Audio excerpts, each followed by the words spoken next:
Assalamualaikum warahmatullahi wabarakatuh.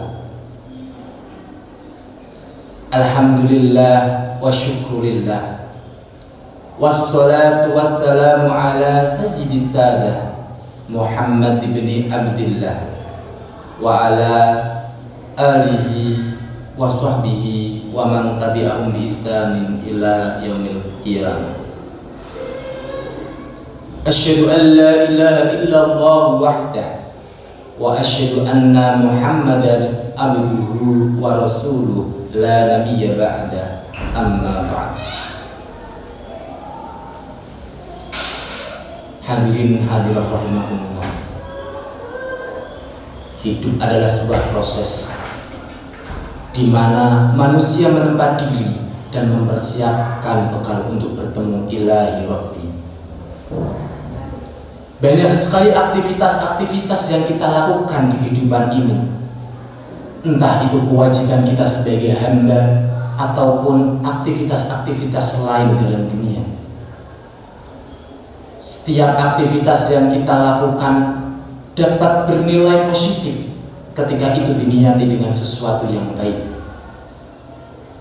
dan aktivitas yang kita lakukan dapat bernilai negatif atau tidak bernilai apa-apa ketika itu tidak diniati dengan sesuatu yang baik.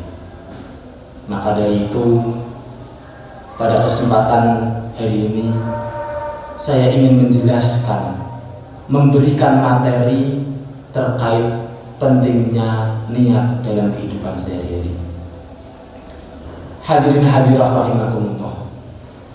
Di dalam kitab Arba'in Nawawi pada hadis yang pertama dijelaskan, An Amiril Mukminin Abi Hafsin Umar bin Khattab radhiyallahu anhu.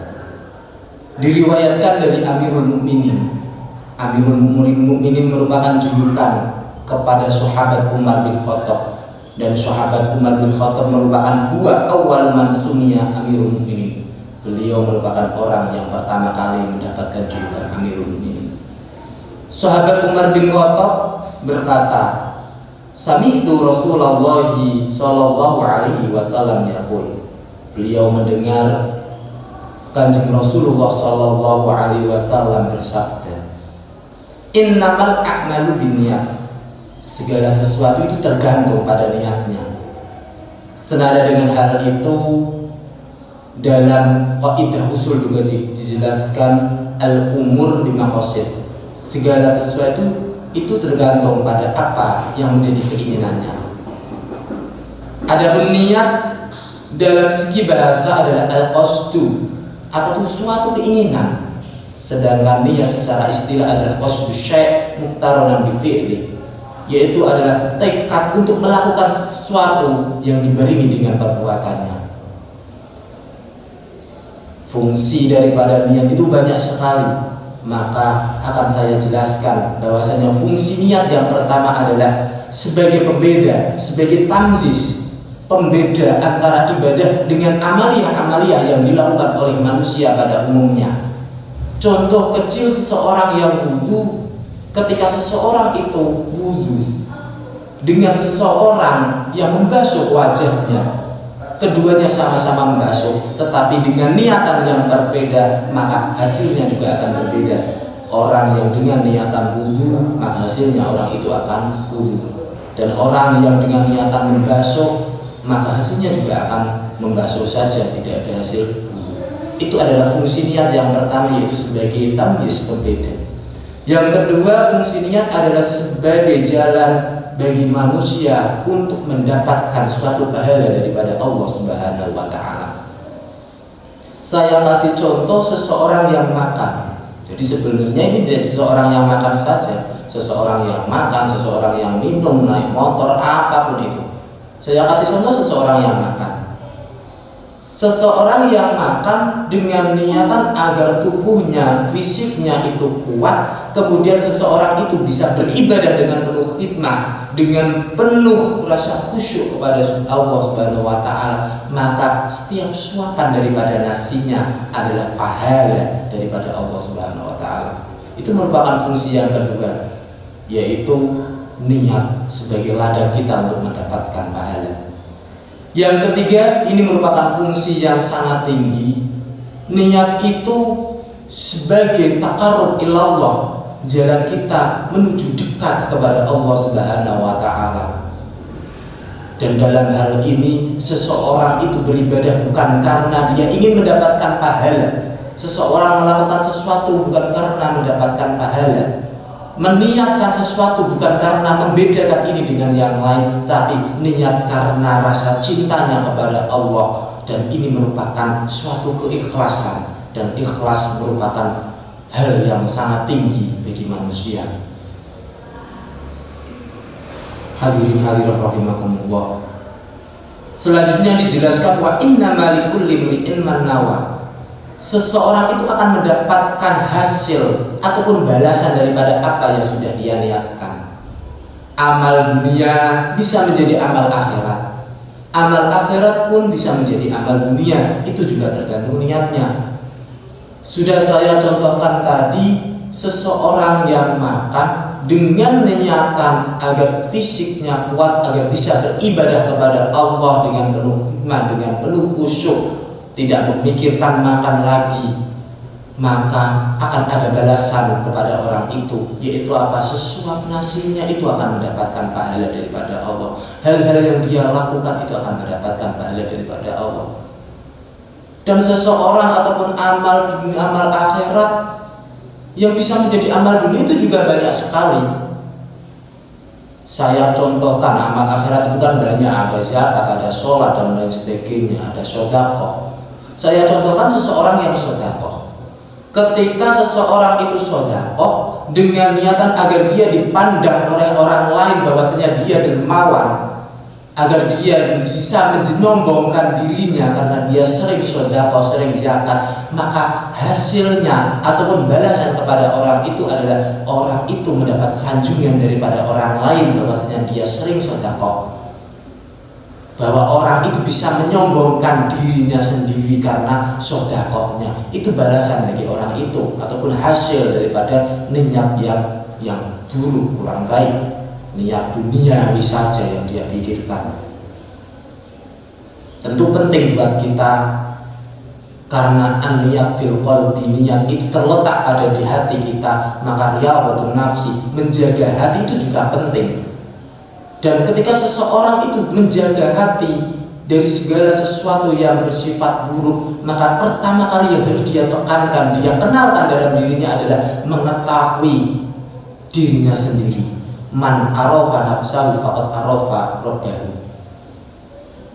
Dia harus tahu siapa dia, siapa saya.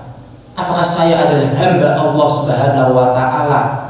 Ketika saya mengatakan hamba Allah, saya menghamba Allah dan ingin mendapat ridha Allah, apakah saya pada saat ini sudah beribadah dengan penuh khidmah kepada Allah Subhanahu wa Ta'ala? Siapa saya?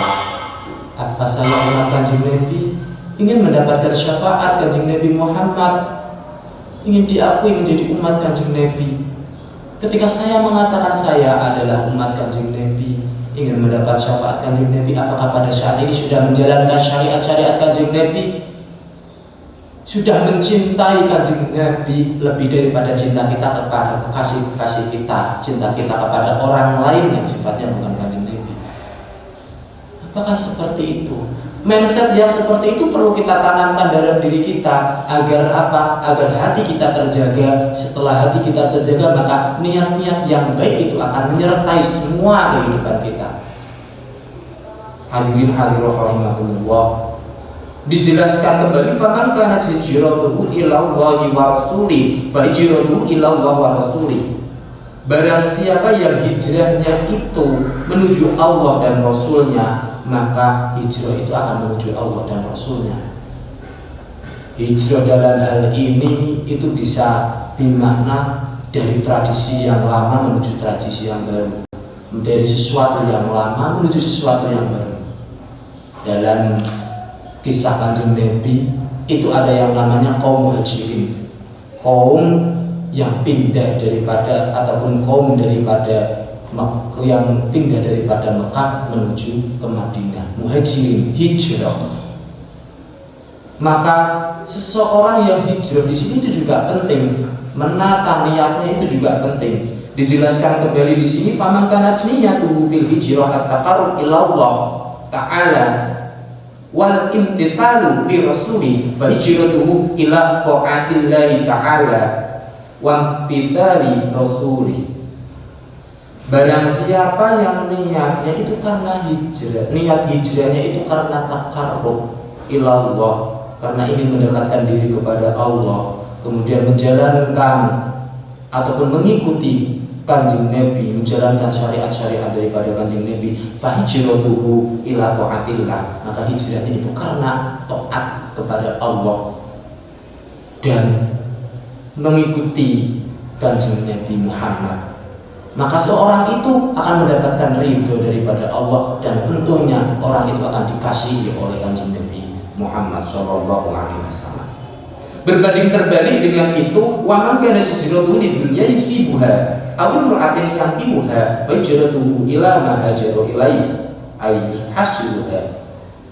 Di sini diterangkan, barang siapa yang hijrahnya itu karena menginginkan dunia ataupun menginginkan wanita yang ingin ia nikahi atau menuju wanita yang ingin dia nikahi, maka hijrahnya itu akan sesuai dengan apa yang dia harapkan.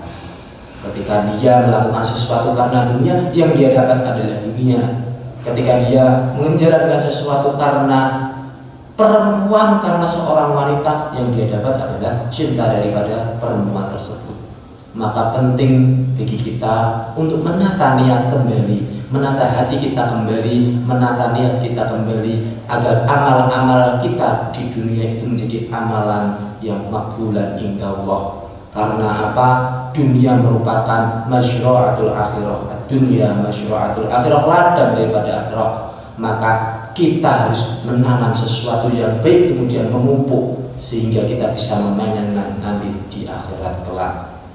Sekian yang dapat saya sampaikan. Wallahul muwaffiq ila aqwamit thoriq. Wassalamualaikum warahmatullahi wabarakatuh.